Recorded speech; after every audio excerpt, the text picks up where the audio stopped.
दिल्ली में किसानों का आंदोलन जारी है। केंद्र सरकार और किसानों के बीच 8 बार हुई बातचीत बेनतीजा रही। अब आज 9वें दौर की बातचीत दिल्ली के विज्ञान भवन में होगी। किसान कृषि कानूनों को वापस लेने की मांग पर अड़े हैं, वहीं सरकार भी कानून को वापस लेने के मूड में नहीं है। कृषि कानूनों के विरोध में चल रहे किसानों के आंदोलन का आज 44वां दिन है। आज किसान संगठनों और सरकार के बीच 9वें दौर की मीटिंग होनी है। किसानों का कहना है कि अगर उनकी बातें नहीं मानी गई तो 26 जनवरी को दोबारा ट्रैक्टर मार्च निकाला जाएगा। आज प्रधानमंत्री नरेंद्र मोदी प्रमुख अर्थशास्त्रियों और विभिन्न क्षेत्रों के विशेषज्ञों के साथ आगामी आम बजट पर चर्चा करेंगे। इस वर्चुअल बैठक का आयोजन नीति आयोग ने किया है। बैठक में कोविड-19 महामारी की वजह से कई मोर्चों पर पैदा हुई अनिश्चितता के बीच उन उपायों पर चर्चा होगी जिन्हें बजट में शामिल कर वृद्धि को प्रोत्साहन दिया जा सकता है।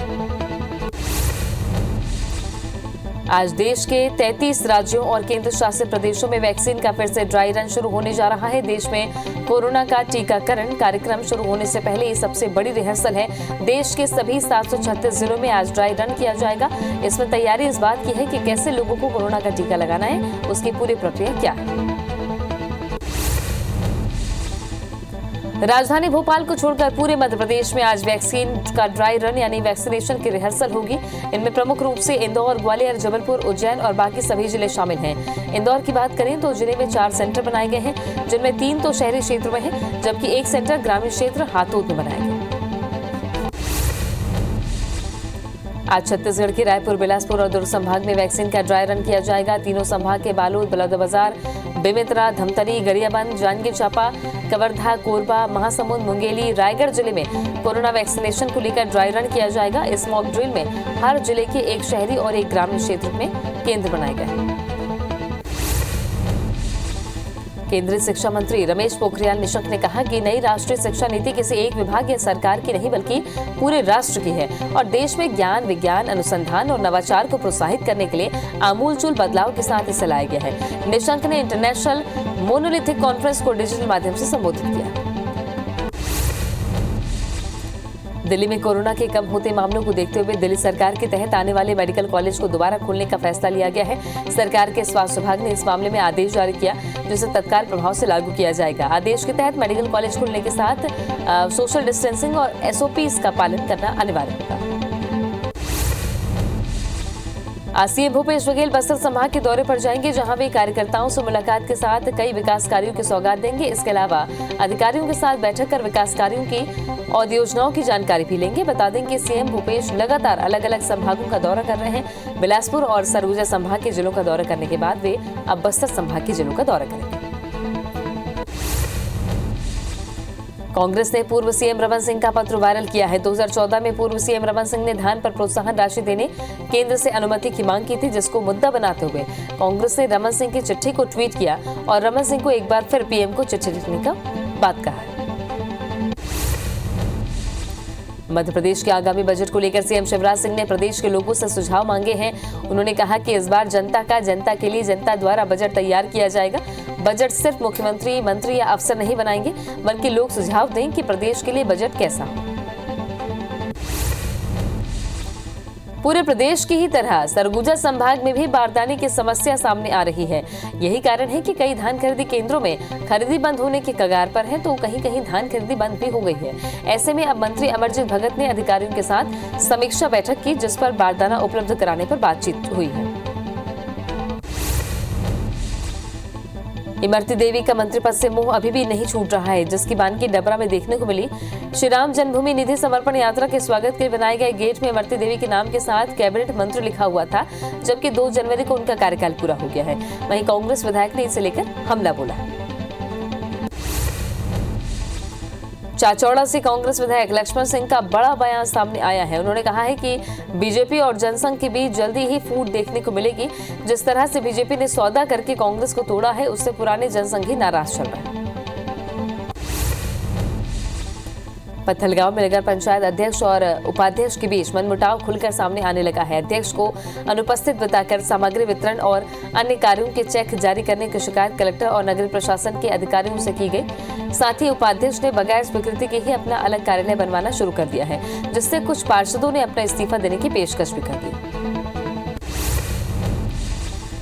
छतरपुर में कांग्रेस की नगरीय निकाय चुनाव की बैठक में गुटबाजी उजागर हो गई है। राज्य भवन में हो रही बैठक में कांग्रेस के प्रदेश सह प्रभारी संजय कपूर बैठक लेने आए थे। बैठक शुरू होते ही किसान मोर्चा के प्रदेश पदाधिकारी और प्रभात अग्रवाल में तू मैं शुरू हो गई। दोनों एक दूसरे पर कांग्रेस पार्टी के खिलाफ काम करने के आरोप लगाने लगे।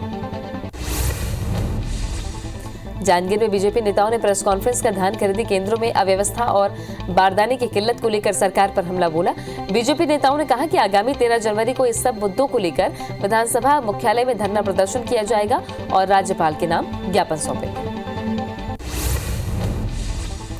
लगातार हो रहे विरोध के बाद सोटो सेंटर को फिर से इंदौर में शिफ्ट किया जाएगा। दरअसल सबसे ज्यादा अंगदान होने के बाद केंद्र सरकार ने सेंटर को इंदौर में खोलने की मंजूरी दी थी, लेकिन कुछ अधिकारियों के दबाव के चलते इसे भोपाल शिफ्ट कर दिया गया था, जिसके बाद सांसद से लेकर संभाग आयुक्त ने सरकार से सेंटर वापस लाने का आग्रह किया था। कोरिया जिले के खांडा जलाशय के क्षतिग्रस्त होने पर राज्य सरकार ने कार्रवाई की है। मामले में राज्य सरकार ने विनोद शंकर साहू कार्यपालन अभियंता को निलंबित किया है और 1 करोड़ 3 लाख रुपए का हर्जाना देने का आदेश जारी किया है। जांच के बाद राज्य सरकार ने कार्यपालन अभियंता पर कार्रवाई की। जांजगीर चांपा जिले में पंचायत सचिव और रोजगार सहायक अपनी मांगों को लेकर आंदोलन कर रहे हैं। वहीं सरकार को जगाने के लिए सद्बुद्धि यज्ञ किया गया। आंदोलन को बीजेपी विधायक नारायण चंदेल ने भी समर्थन दिया है। सचिव संघ के जिलाध्यक्ष ने कहा कि आने वाले दिनों में आंदोलन को और तेज किया जाएगा। सूरजपुर पुलिस अधीक्षक कार्यालय का बड़सरा के ग्रामीणों ने पूर्व सरपंच की गिरफ्तारी के विरोध में घेराव किया। पुलिस अधीक्षक से पूर्व सरपंच को छोड़ने के साथ दोषियों के खिलाफ कार्रवाई की मांग की है। इस दौरान ग्रामीणों ने झिलमिली थाने में पदस्थ पुलिस वालों पर कोल तस्करी में शामिल होने का आरोप लगाया। रायगढ़ में पंचायत सचिव अपनी मांगों को लेकर कई दिनों से कलमबंद हड़ताल पर हैं। इसी कड़ी में पंचायत सचिवों ने अनूठा प्रदर्शन किया। जनपद कार्यालय में सचिवों ने सरकार को सद्बुद्धि देने के लिए हवन किया। सचिव संघ का कहना है कि अगर उनकी मांग नहीं मानी गई तो आगे वे भीख मांगकर राशि को राज्य शासन के खजाने में जमा करेंगे। सुकमा के मिनपा गांव में खोले गए नए कैंप का ग्रामीण विरोध कर रहे हैं। ग्रामीणों ने मिनपा गांव में जमा होकर केंद्र और प्रदेश सरकार के खिलाफ नारेबाजी की। ग्रामीणों ने कैंप को हटाने की मांग करते हुए आदिवासियों पर पुलिस द्वारा अत्याचार करने का आरोप लगाया। उनका कहना है कि ग्राम सभा के अनुमोदन के बिना कैंप न खोला जाए। कृषि कानून और निजीकरण के विरोध समेत कई मुद्दों को लेकर कोरबा में centre of Indian trade union ने धरना दिया। यूनियन के नेताओं ने कहा कि केंद्र सरकार की नीति अभी तक मजदूर विरोधी ही थी, लेकिन अब किसान विरोधी भी हो गई है। कृषि कानून से किसानों को आर्थिक रूप से नुकसान उठाना पड़ेगा। इस दौरान यूनियन के लोगों ने सांकेतिक रूप से गिरफ्तारी भी दी। कोंडागांव के कलेक्टर कार्यालय के पीछे एक वाहन पलट गया। हादसे में 25 से ज्यादा महिलाएं घायल हो गईं। घायलों में से 5 को जगदलपुर के मेडिकल कॉलेज रेफर किया गया है। वहीं अन्य का कोंडागांव के जिला अस्पताल में इलाज जारी है। बताया जा रहा है कि घायल शोक कार्यक्रम में शामिल होने कोंडागांव आए थे। दुर्ग जिले के नकपुरा गांव दुकान के गोदाम में अचानक आग लग गई। गांव आग की चपेट में आने से एक युवक की मौत हो गई। मृतक दुकान में सामान लेने गया था, जहां जिंदा जलकर उसकी मौत हो गई। घटना पुलगांव थाना क्षेत्र के नकपुरा गांव की है। पुलिस मामले की जांच कर रही है। कबीरधाम के अचानकपुर में एक युवक की हत्या का खुलासा पुलिस ने कर दिया है। साथ ही एक महिला समेत 2 आरोपियों को गिरफ्तार किया है। दरअसल मुख्य आरोपी अनिल की बहन के साथ मृतक गिरधर के बीच प्रेम संबंध था और कुछ दिन पहले आरोपी ने दोनों को आपत्तिजनक हालत में देख लिया था।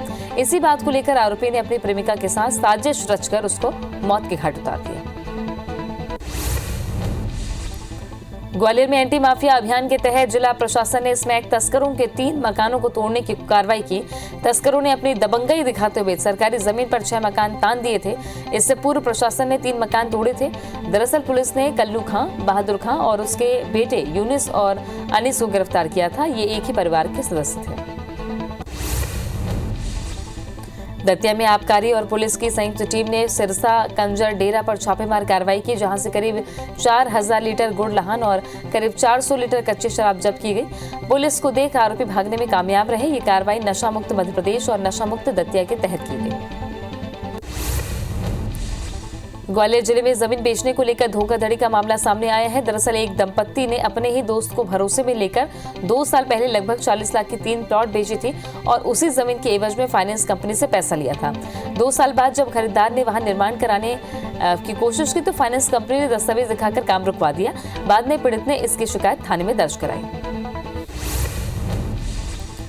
सूरजपुर के जूर में प्रेमिका से मिलने गए प्रेमी के परिजन ने जमकर लाठी डंडे से पिटाई कर दी, जिससे उसके इलाज के दौरान मौत हो गई। इस मामले में पुलिस ने 5 आरोपियों के खिलाफ हत्या का केस दर्ज कर उन्हें गिरफ्तार कर लिया।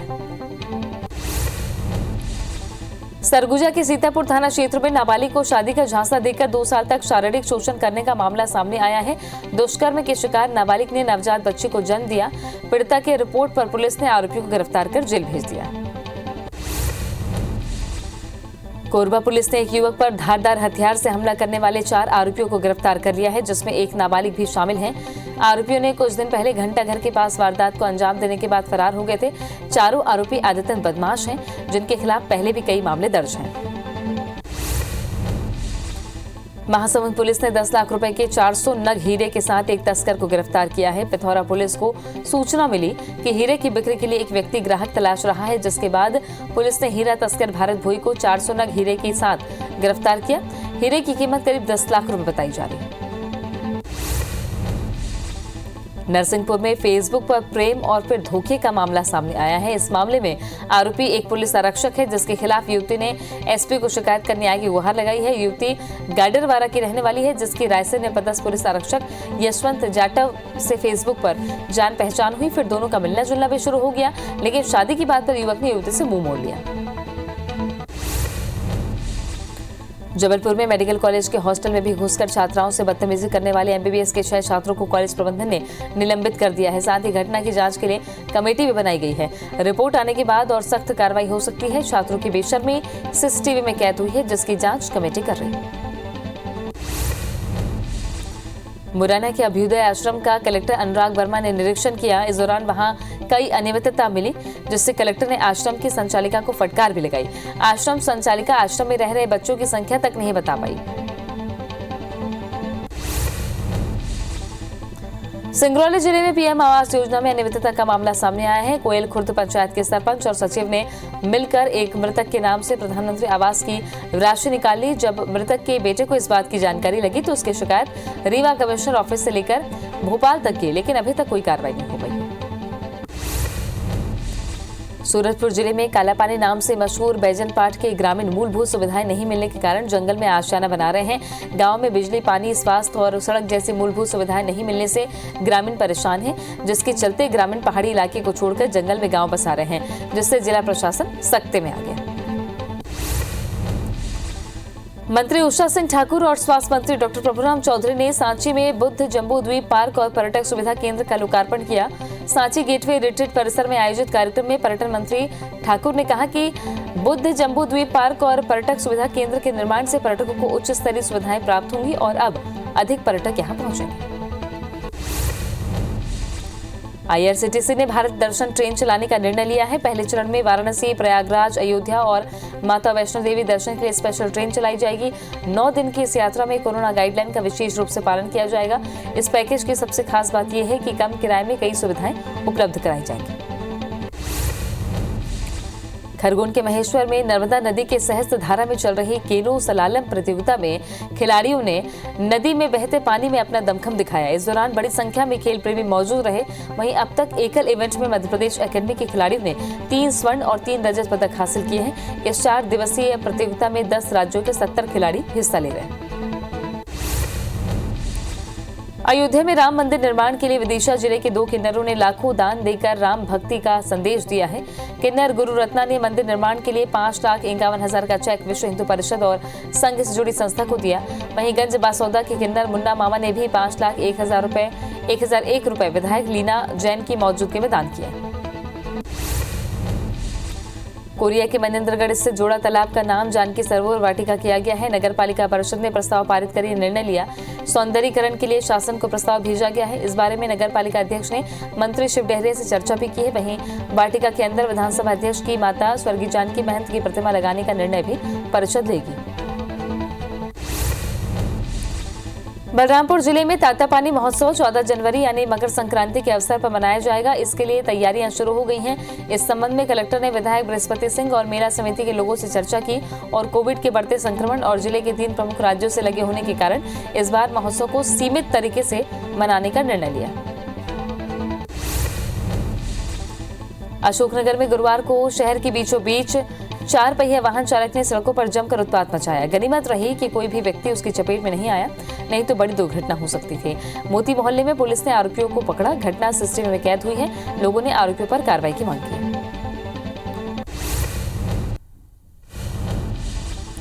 आज प्रधानमंत्री नरेंद्र मोदी प्रमुख अर्थशास्त्रियों और विभिन्न क्षेत्रों के विशेषज्ञों के साथ आगामी आम बजट पर चर्चा करेंगे। इस वर्चुअल बैठक का आयोजन नीति आयोग ने किया है। बैठक में कोविड-19 महामारी की वजह से कई मोर्चों पर पैदा हुई अनिश्चितता के बीच उन उपायों पर चर्चा होगी जिन्हें बजट में शामिल कर वृद्धि को प्रोत्साहन दिया जा सकता है। दिल्ली में किसानों का आंदोलन जारी है। केंद्र सरकार और किसानों के बीच 8 बार हुई बातचीत बेनतीजा रही। अब आज 9वें दौर की बातचीत दिल्ली के विज्ञान भवन में होगी। किसान कृषि कानूनों को वापस लेने की मांग पर अड़े हैं, वहीं सरकार भी कानून को वापस लेने के मूड में नहीं है। कृषि कानूनों के विरोध में चल रहे किसानों के आंदोलन का आज 44वां दिन है। आज किसान संगठनों और सरकार के बीच 9वें दौर की मीटिंग होनी है। किसानों का कहना है कि अगर उनकी बातें नहीं मानी गई तो 26 जनवरी को दोबारा ट्रैक्टर मार्च निकाला जाएगा। आज देश के 33 राज्यों और केंद्र शासित प्रदेशों में वैक्सीन का फिर से ड्राई रन शुरू होने जा रहा है। देश में कोरोना का टीकाकरण कार्यक्रम शुरू होने से पहले ये सबसे बड़ी रिहर्सल है। देश के सभी 736 जिलों में आज ड्राई रन किया जाएगा। इसमें तैयारी इस बात की है कि कैसे लोगों को कोरोना का टीका लगाना है, उसकी पूरी प्रक्रिया क्या है। राजधानी भोपाल को छोड़कर पूरे मध्य प्रदेश में आज वैक्सीन का ड्राई रन यानी वैक्सीनेशन की रिहर्सल होगी। इनमें प्रमुख रूप से इंदौर, ग्वालियर, जबलपुर, उज्जैन और बाकी सभी जिले शामिल हैं। इंदौर की बात करें तो जिले में 4 सेंटर बनाए गए हैं, जिनमें 3 तो शहरी क्षेत्र में हैं, जबकि 1 सेंटर ग्रामीण क्षेत्र हातोद में बनाया गया है। आज छत्तीसगढ़ के रायपुर, बिलासपुर और दुर्ग संभाग में वैक्सीन का ड्राई रन किया जाएगा। तीनों संभाग के बालोद, बलौदाबाजार, बेमेतरा, धमतरी, गरियाबंद, जांजगीर चांपा, कवर्धा, कोरबा, महासमुंद, मुंगेली, रायगढ़ जिले में कोरोना वैक्सीनेशन को लेकर ड्राई रन किया जाएगा। इस मॉक ड्रिल में हर जिले के 1 शहरी और 1 ग्रामीण क्षेत्र में केंद्र बनाए गए हैं। राजधानी दिल्ली में आज सुबह कोहरा छाए रहने की वजह से विजिबिलिटी कम रही, जिसके चलते लोगों की गाड़ी की लाइटें जलाकर उन्हें सफर करना पड़ा। वहीं मौसम विभाग की जानकारी के मुताबिक दिल्ली में आज शाम को बारिश की संभावना है। बादल छाए रहने की वजह से पिछले कुछ दिनों में शहर के न्यूनतम तापमान में बढ़ोतरी दर्ज की गई। जम्मू कश्मीर में इन दिनों जमकर बर्फबारी हो रही है। जम्मू कश्मीर के राजौरी के डेरा की गली में भारी बर्फबारी के बाद बड़ी संख्या में पर्यटक पहुंच रहे हैं। एक पर्यटक ने कहा, मैं देहरादून से आया हूं। डेरा गली कश्मीर की अच्छी जगह है, चारों तरफ बहुत बर्फ है। हमारे यहाँ भी बर्फ पड़ती है, लेकिन यहाँ काफी ज्यादा बर्फ है। मध्य प्रदेश के 7 जिलों में बर्ड फ्लू की पुष्टि हुई है। इंदौर, नीमच, देवास, उज्जैन, खंडवा, खरगोन और गुना में रिपोर्ट पॉजिटिव आई है। भोपाल के उच्च सुरक्षा पशु रोग लैब में ये जांच की गई, जिसके बाद सीएम शिवराज ने अधिकारियों के साथ आपात बैठक ली और इन जिलों के लिए नए निर्देश जारी किए।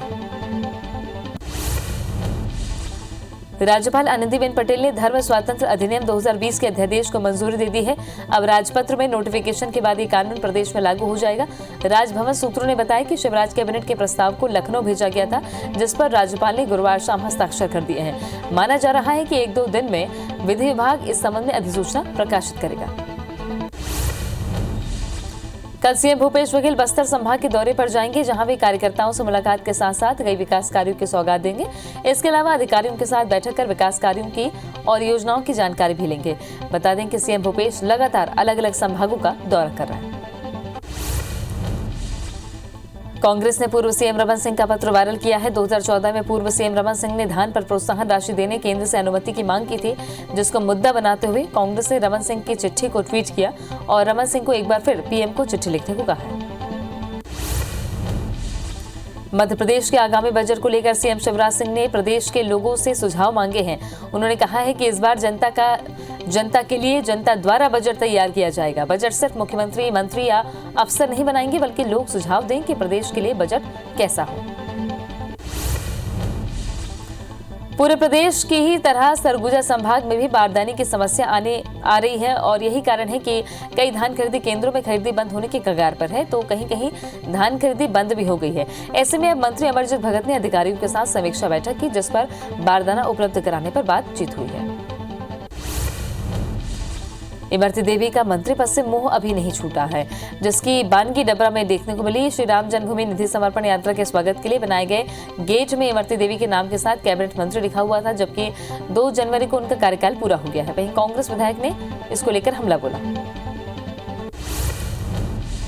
चाचौड़ा से कांग्रेस विधायक लक्ष्मण सिंह का बड़ा बयान सामने आया है। उन्होंने कहा कि बीजेपी और जनसंघ के बीच जल्दी ही फूट देखने को मिलेगी।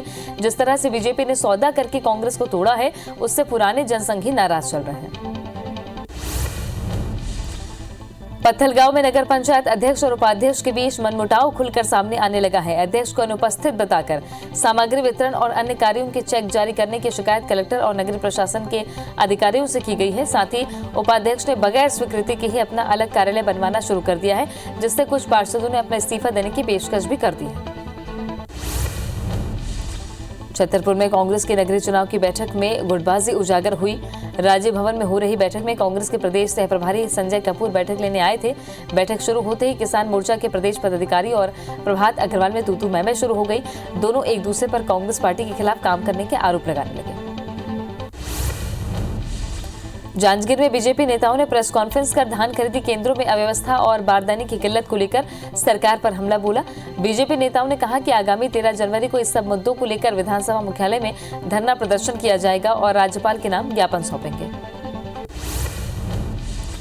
महासमुंद जिला कांग्रेस कार्यालय में मारपीट का मामला सामने आया है। यहां संसदीय सचिव के प्रतिनिधि ने आईटी सेल प्रतिनिधि के कार्यालय में ही जमकर पिटाई कर दी। अब बीजेपी को मौका मिला तो उससे बड़ा आरोप लगाया कि अवैध गुटखा के कारोबार में हिस्सेदारी के लिए गैंगवार की शुरुआत कांग्रेस कार्यालय से हुई है। लगातार हो रहे विरोध के बाद सोटो सेंटर को फिर से इंदौर में शिफ्ट किया जाएगा। दरअसल सबसे ज्यादा अंगदान होने के बाद केंद्र सरकार ने सेंटर को इंदौर में खोलने की मंजूरी दी थी, लेकिन कुछ अधिकारियों के दबाव के चलते इसे भोपाल शिफ्ट कर दिया गया था, जिसके बाद सांसद से लेकर संभाग आयुक्त ने सरकार से सेंटर वापस लाने का आग्रह किया था। जांजगीर चांपा जिले में पंचायत सचिव और रोजगार सहायक अपनी मांगों को लेकर आंदोलन कर रहे हैं। वहीं सरकार को जगाने के लिए सद्बुद्धि यज्ञ किया गया। आंदोलन को बीजेपी विधायक नारायण चंदेल ने भी समर्थन दिया है। सचिव संघ के जिलाध्यक्ष ने कहा है कि आने वाले दिनों में आंदोलन को और तेज किया जाएगा। सूरजपुर पुलिस अधीक्षक कार्यालय का बड़सरा के ग्रामीणों ने पूर्व सरपंच की गिरफ्तारी के विरोध में घेराव किया। पुलिस अधीक्षक से पूर्व सरपंच को छोड़ने के साथ दोषियों के खिलाफ कार्रवाई की मांग की। इस दौरान ग्रामीणों ने झिलमिली थाने में पदस्थ पुलिस वालों पर कोल तस्करी में शामिल होने का भी आरोप लगाया। रायगढ़ में पंचायत सचिव अपनी मांगों को लेकर कई दिनों से कलम बंद हड़ताल पर हैं। इसी कड़ी में पंचायत सचिवों ने अनूठा प्रदर्शन किया। जनपद कार्यालय में सचिवों ने सरकार को सद्बुद्धि देने के लिए हवन किया। सचिव संघ का कहना है कि अगर उनकी मांग नहीं मानी गई तो आगे वे भीख मांग कर भी राशि राज्य शासन के खजाने में जमा करेंगे। सुकमा के मिनपा गांव में खोले गए नए कैंप का ग्रामीण विरोध कर रहे हैं। ग्रामीणों ने मिनपा गांव में जमा होकर केंद्र और प्रदेश सरकार के खिलाफ नारेबाजी की। ग्रामीणों ने कैंप को हटाने की मांग करते हुए आदिवासियों पर पुलिस द्वारा अत्याचार करने का भी आरोप लगाया। उनका कहना है कि ग्राम सभा के अनुमोदन के बिना कैंप न खोला जाए। मध्य प्रदेश हाईकोर्ट ने दिवंगत कोरोना वॉरियर राजीव उपाध्याय की पत्नी अंजू मूर्ति की याचिका पर राज्य शासन से जवाब तलब किया है। कोविड-19 योद्धा कल्याण योजना का लाभ नहीं दिए जाने को कोर्ट में चुनौती दी गई है। ग्रेड 3 पर पदस्थ राजीव की मृत्यु को हार्ट अटैक बताकर आवेदन को खारिज कर दिया गया था, जबकि 17 अप्रैल के नोटिफिकेशन में राजीव कोरोना वॉरियर्स के तहत काम कर रहे थे। खरगोन जिला अस्पताल की पानी की टंकी में मृत बंदर मिलने से परिसर में सनसनी फैल गई है। अस्पताल प्रबंधन की सूचना के बाद वन विभाग ने मृत बंदर को निकालकर पीएम के लिए भेज दिया है। बता दें कि इसी टंकी से पूरे अस्पताल में वाटर सप्लाई की जाती है। टंकी की जाली टूटने से हुई घटना के बाद टंकी में फिर से जाली लगाई जा रही है। कोरिया जिले के खांडा जलाशय के क्षतिग्रस्त होने पर राज्य सरकार ने कार्रवाई की है। मामले में राज्य सरकार ने कार्यपालन अभियंता विनोद शंकर साहू को निलंबित किया है और 1 करोड़ 3 लाख रुपए का हर्जाना देने का आदेश जारी किया। जांच के बाद राज्य सरकार ने कार्यपालन अभियंता पर कार्रवाई की है। कोरोना काल में रायपुर में अपराधों की संख्या में कमी आई है। रायपुर एसएसपी अजय यादव ने साल 2020 के अपराध के आंकड़े पेश किए। साल 2020 में हत्या के 75, बलात्कार के 246 प्रकरण रिकॉर्ड हुए। रायपुर में 2020 में लूट के 55 केस में 49 आरोपियों की गिरफ्तारी हुई। साल 2020 में 10,000 लीटर अवैध शराब जब्त की गई। नए साल में नशे और साइबर अपराधों पर फोकस रखने का लक्ष्य रखा है। केंद्रीय शिक्षा मंत्री डॉक्टर रमेश पोखरियाल निशंक ने जेईई एडवांस्ड की तारीख ऐलान कर दिया। इस साल जेईई एडवांस 3 जुलाई को होगा। परीक्षा की तारीख के साथ ही केंद्रीय मंत्री ने आईआईटीज में एडमिशन के लिए जरूरी एलिजिबिलिटी क्राइटेरिया के बारे में भी बताया। उन्होंने कहा कि पिछली बार की तरह इस बार भी 12वीं में 75% मार्क्स की बाध्यता हटा दी गई। कोंडागांव के कलेक्ट्रेट कार्यालय के पीछे एक वाहन पलट गया। हादसे में 25 से अधिक महिलाएं घायल हो गईं। घायलों में से 5 को जगदलपुर के मेडिकल कॉलेज रेफर किया गया है। वहीं अन्य का कोंडागांव के जिला अस्पताल में इलाज जारी है। बताया जा रहा है कि घायल शोक कार्यक्रम में शामिल होने कोंडागांव आए थे। दुर्ग जिले के नगपुरा गांव दुकान के गोदाम में अचानक आग लग गई। आग की चपेट में आने से एक युवक की मौत हो गई। मृतक दुकान में सामान लेने गया था, जहां जिंदा जलकर उनकी मौत हुई। घटना पुलगांव थाना क्षेत्र के नगपुरा गांव की है। वहीं पुलिस मामले की जांच कर रही है। कबीरधाम के अचानकपुर में एक युवक की हत्या का खुलासा पुलिस ने कर दिया है। साथ ही एक महिला समेत 2 आरोपियों को गिरफ्तार किया गया। दरअसल मुख्य आरोपी अनिल की बहन के साथ मृतक गिरधर के बीच प्रेम संबंध था और कुछ दिन पहले आरोपी ने दोनों को आपत्तिजनक हालत में देख लिया था। इसी बात को लेकर आरोपी ने अपनी प्रेमिका के साथ साजिश रचकर उसको मौत की घाट उतार दिया। ग्वालियर में एंटी माफिया अभियान के तहत जिला प्रशासन ने स्मैक तस्करों के 3 मकानों को तोड़ने की कार्रवाई की। तस्करों ने अपनी दबंगई दिखाते हुए सरकारी जमीन पर 6 मकान तान दिए थे। इससे पूर्व प्रशासन ने 3 मकान तोड़े थे। दरअसल पुलिस ने कल्लू खान, बहादुर खान और उसके बेटे यूनुस और अनीस को गिरफ्तार किया था। ये एक ही परिवार के सदस्य थे। दतिया में आबकारी और पुलिस की संयुक्त टीम ने सिरसा कंचर डेरा पर छापेमार कार्रवाई की, जहां से करीब 4000 लीटर गुड़लहन और करीब 400 लीटर कच्ची शराब जब्त की गई। वहीं पुलिस को देख आरोपी भागने में कामयाब रहे। ये कार्रवाई नशा मुक्त मध्य प्रदेश और नशा मुक्त दतिया के तहत की गई। केशकाल में गुरुवार को तहसीलदार ने मुखबिर की सूचना पर करीब 43 क्विंटल अवैध धान समेत एक ट्रैक्टर को जब्त किया है और रोगाडीह निवासी आरोपी दिलेश प्रधान नामक आरोपी को गिरफ्तार किया। पूछताछ में आरोपी ट्रैक्टर चालक विश्रामपुरी से गौरगांव केशकाल धान का अवैध परिवहन करते पाया गया। पुलिस मामला दर्ज कर जांच कर रही है। ग्वालियर जिले में जमीन बेचने को लेकर धोखाधड़ी का मामला सामने आया है। दरअसल एक दंपत्ति ने अपने ही दोस्त को भरोसे में लेकर 2 साल पहले लगभग 40 लाख की 3 प्लॉट बेची थी और उसी जमीन के एवज में फाइनेंस कंपनी से पैसा लिया था। 2 साल बाद जब खरीदार ने वहां निर्माण कराने की कोशिश की तो फाइनेंस कंपनी ने दस्तावेज दिखाकर काम रुकवा दिया। बाद में पीड़ित ने इसकी शिकायत थाने में दर्ज कराई। देवास में देर रात बरोठा सिरोलिया के बीच अशोक पटेल की गाड़ी निकालने में मदद करने वाले ग्रामीणों पर डंपर चढ़ गई, जिसमें 4 गंभीर घायल ग्रामीणों को इंदौर रेफर किया गया है। वहीं एक की मौत हो गई है। टोल टैक्स और नाकों से बचने के चक्कर में अक्सर वाहन दुर्घटनाग्रस्त होते रहते हैं। शाजापुर सांसद ने प्रशासन को निगरानी के साथ कार्रवाई का निर्देश दिया। सूरजपुर के जूर में प्रेमिका से मिलने गए प्रेमी के परिजन ने जमकर लाठी डंडे से पिटाई कर दी, जिससे उसके इलाज के दौरान मौत हो गई। इस मामले में पुलिस ने 5 आरोपियों के खिलाफ हत्या का मामला दर्ज कर उन्हें गिरफ्तार कर लिया। सरगुजा के सीतापुर थाना क्षेत्र में नाबालिग को शादी का झांसा देकर 2 साल तक शारीरिक शोषण करने का मामला सामने आया है। दुष्कर्म की शिकार नाबालिग ने नवजात बच्चे को जन्म दिया है। पीड़िता की रिपोर्ट पर पुलिस ने आरोपी को गिरफ्तार कर जेल भेज दिया। कोरबा पुलिस ने एक युवक पर धारदार हथियार से हमला करने वाले 4 आरोपियों को गिरफ्तार कर लिया, जिसमें एक नाबालिग भी शामिल है। आरोपियों ने कुछ दिन पहले घंटाघर के पास वारदात को अंजाम देने के बाद फरार हो गए थे। चारों आरोपी आदतन बदमाश हैं, जिनके खिलाफ पहले भी कई मामले दर्ज हैं। कृषि कानून और निजीकरण के विरोध समेत कई मुद्दों को लेकर कोरबा में centre of Indian trade union ने धरना दिया। यूनियन के नेताओं ने कहा कि केंद्र सरकार की नीति अभी तक मजदूर विरोधी ही रही थी, लेकिन अब किसान विरोधी भी हो गई है। कृषि कानून से किसानों को आर्थिक रूप से नुकसान उठाना पड़ेगा। इस दौरान यूनियन के लोगों ने सांकेतिक रूप से गिरफ्तारी भी दी। महासमुंद पुलिस ने 10 लाख रुपए के 400 नग हीरे के साथ एक तस्कर को गिरफ्तार किया है। पिथौरा पुलिस को सूचना मिली कि हीरे की बिक्री के लिए एक व्यक्ति ग्राहक तलाश रहा है, जिसके बाद पुलिस ने हीरा तस्कर भारत भोई को 400 नग हीरे के साथ गिरफ्तार किया। हीरे की कीमत करीब 10 लाख रुपए बताई जा रही है। नरसिंहपुर में फेसबुक पर प्रेम और फिर धोखे का मामला सामने आया है। इस मामले में आरोपी एक पुलिस आरक्षक है, जिसके खिलाफ युवती ने एसपी को शिकायत कर न्याय की गुहार लगाई है। युवती गाडरवारा की रहने वाली है, जिसकी रायसेन में पदस्थ पुलिस आरक्षक यशवंत जाटव से फेसबुक पर जान पहचान हुई। फिर दोनों का मिलना जुलना भी शुरू हो गया, लेकिन शादी की बात पर युवक ने युवती से मुंह मोड़ लिया। जबलपुर में मेडिकल कॉलेज के हॉस्टल में भी घुसकर छात्राओं से बदतमीजी करने वाले एमबीबीएस के 6 छात्रों को कॉलेज प्रबंधन ने निलंबित कर दिया है। साथ ही घटना की जांच के लिए कमेटी बनाई गई है। रिपोर्ट आने के बाद और सख्त कार्रवाई हो सकती है। छात्रों की बेशर्मी सीसीटीवी में कैद हुई है, जिसकी जांच कमेटी कर रही है। मुरैना के अभ्युदय आश्रम का कलेक्टर अनुराग वर्मा ने निरीक्षण किया। इस दौरान वहां कई अनियमितता मिली, जिससे कलेक्टर ने आश्रम की संचालिका को फटकार भी लगाई। आश्रम संचालिका आश्रम में रह रहे बच्चों की संख्या तक नहीं बता पाई।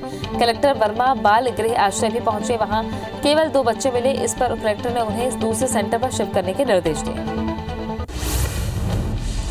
सिंगरौली जिले में पीएम आवास योजना में अनियमितता का मामला सामने आया है। कोयल खुर्द पंचायत के सरपंच और सचिव ने मिलकर एक मृतक के नाम से प्रधानमंत्री आवास की राशि निकाल ली। जब मृतक के बेटे को इस बात की जानकारी लगी तो इसकी शिकायत रीवा कमिश्नर ऑफिस से लेकर भोपाल तक की, लेकिन अभी तक कोई कार्रवाई नहीं हो पाई। सूरजपुर जिले में कालापानी नाम से मशहूर बैजनपाट के ग्रामीण मूलभूत सुविधाएं नहीं मिलने के कारण जंगल में आशियाना बना रहे हैं। गांव में बिजली, पानी, स्वास्थ्य और सड़क जैसे मूलभूत सुविधाएं नहीं मिलने से ग्रामीण परेशान हैं, जिसके चलते ग्रामीण पहाड़ी इलाके को छोड़कर जंगल में गांव बसा रहे हैं, जिससे जिला प्रशासन सख्ती में आ गया है। मंत्री उषा सिंह ठाकुर और स्वास्थ्य मंत्री डॉक्टर प्रभुराम चौधरी ने सांची में बुद्ध जम्बू द्वीप पार्क और पर्यटक सुविधा केंद्र का लोकार्पण किया। सांची गेटवे रिट्रीट परिसर में आयोजित कार्यक्रम में पर्यटन मंत्री ठाकुर ने कहा कि बुद्ध जम्बू द्वीप पार्क और पर्यटक सुविधा केंद्र के निर्माण से पर्यटकों को उच्च स्तरीय सुविधाएं प्राप्त होंगी और अब अधिक पर्यटक यहां पहुंचेंगे। आईआरसीटीसी ने भारत दर्शन ट्रेन चलाने का निर्णय लिया है। पहले चरण में वाराणसी, प्रयागराज, अयोध्या और माता वैष्णो देवी दर्शन के लिए स्पेशल ट्रेन चलाई जाएगी। 9 दिन की इस यात्रा में कोरोना गाइडलाइन का विशेष रूप से पालन किया जाएगा। इस पैकेज की सबसे खास बात यह है कि कम किराए में कई सुविधाएं उपलब्ध कराई जाएंगी। खरगोन के महेश्वर में नर्मदा नदी के सहस्त्र धारा में चल रही केनो सलालम प्रतियोगिता में खिलाड़ियों ने नदी में बहते पानी में अपना दमखम दिखाया। इस दौरान बड़ी संख्या में खेल प्रेमी मौजूद रहे। वहीं अब तक एकल इवेंट में मध्य प्रदेश एकेडमी के खिलाड़ियों ने 3 स्वर्ण और 3 रजत पदक हासिल किए हैं। इस 4 दिवसीय प्रतियोगिता में 10 राज्यों के 70 खिलाड़ी हिस्सा ले रहे हैं। अयोध्या में राम मंदिर निर्माण के लिए विदिशा जिले के 2 किन्नरों ने लाखों दान देकर राम भक्ति का संदेश दिया है। किन्नर गुरु रत्ना ने मंदिर निर्माण के लिए 5,51,000 का चेक विश्व हिंदू परिषद और संघ से जुड़ी संस्था को दिया। वहीं गंज बासौदा के किन्नर मुन्ना मामा ने भी 5,01,001 रुपए विधायक लीना जैन की मौजूदगी में दान किया। कोरिया के मनिंद्रगढ़ स्थित जोड़ा तालाब का नाम जानकी सरोवर वाटिका किया गया। नगर पालिका परिषद ने प्रस्ताव पारित कर ये निर्णय लिया है। सौंदर्यीकरण के लिए शासन को प्रस्ताव भेजा गया है। इस बारे में नगर पालिका अध्यक्ष ने मंत्री शिव डहरे से चर्चा भी की है। वहीं वाटिका के अंदर विधानसभा अध्यक्ष की माता स्वर्गीय जानकी बहन की प्रतिमा लगाने का निर्णय भी परिषद लेगी। शाजापुर में अन्न उत्सव में स्कूल शिक्षा एवं सामान्य प्रशासन मंत्री इंदर सिंह परमार शामिल हुए, जहां अपने हाथों से हितग्राहियों को गेहूं, चावल और नमक वितरित किए। इस दौरान उन्होंने कहा कि स्कूल शिक्षा विभाग अगले सत्र से स्कूलों में नियमित कक्षाएं शुरू करने की तैयारी कर रहा है। बलरामपुर जिले में तातापानी महोत्सव 14 जनवरी यानी मकर संक्रांति के अवसर पर मनाया जाएगा। इसके लिए तैयारियां शुरू हो गई हैं। इस संबंध में कलेक्टर ने विधायक बृहस्पति सिंह और मेला समिति के लोगों से चर्चा की और कोविड के बढ़ते संक्रमण और जिले के 3 प्रमुख राज्यों से लगे होने के कारण इस बार महोत्सव को सीमित तरीके से मनाने का निर्णय लिया। दुनिया भर में कोरोना संक्रमितों की संख्या 8,84,00,000 के पार पहुंच गई है। वहीं कुल मौत का आंकड़ा 19,06,000 के पार पहुंच चुका है। अब तक दुनिया में 6,36,000 से ज्यादा मरीज ठीक भी हुए हैं। वहीं दुनिया में 2,29,00,000 से ज्यादा एक्टिव मरीजों का इलाज जारी है। विश्व में अमेरिका कोरोना संक्रमण में पहले नंबर पर बना हुआ है। देश में कोरोना संक्रमितों की संख्या 1,04,14,000 के पार पहुंच गई है। देश में अब तक 1,36,000 से ज्यादा मरीज ठीक हो चुके हैं। कोरोना से अब तक 1,50,606 मरीजों की मौत हुई है। देश में एक्टिव केस घटकर 2,22,000 हो गए हैं। हालांकि पिछले 24 घंटे में रिकॉर्ड 18,094 नए मरीज सामने आए। मध्य प्रदेश में कोरोना के 774 नए केस से संक्रमितों का आंकड़ा 2,46,000 को पार कर गया है। प्रदेश में 12 मौत से कुल आंकड़ा 3,682 पहुंच गया। वहीं 750 मरीज के स्वस्थ होने से अब तक 2,37,000 मरीज डिस्चार्ज होकर घर जा चुके हैं। अभी 8,528 एक्टिव मरीजों का इलाज जारी है। इंदौर में कोरोना का आंकड़ा 56,106 को पार कर गया। छत्तीसगढ़ में 24 घंटे में कोरोना के 1010 नए मरीज से आंकड़ा 2,86,000 को पार कर गया है। वहीं एक्टिव मरीजों की संख्या 8,859 हो गई है। 7 मरीजों की मौत से आंकड़ा 3,454 पहुंच गया। 1,072 मरीज के डिस्चार्ज होने के बाद आंकड़ा 2,74,000 को पार कर गया है। वहीं रायपुर में 172, दुर्ग में 117 नए संक्रमित मिले। अशोकनगर में गुरुवार को शहर के बीचों बीच 4 पहिया वाहन चालक ने सड़कों पर जमकर उत्पात मचाया। गनीमत रही कि कोई भी व्यक्ति उसके चपेट में नहीं आया, नहीं तो बड़ी दुर्घटना हो सकती थी। मोती मोहल्ले में पुलिस ने आरोपियों को पकड़ा। घटना सीसीटीवी कैमरे में कैद हुई है। लोगों ने आरोपियों पर कार्रवाई की मांग की।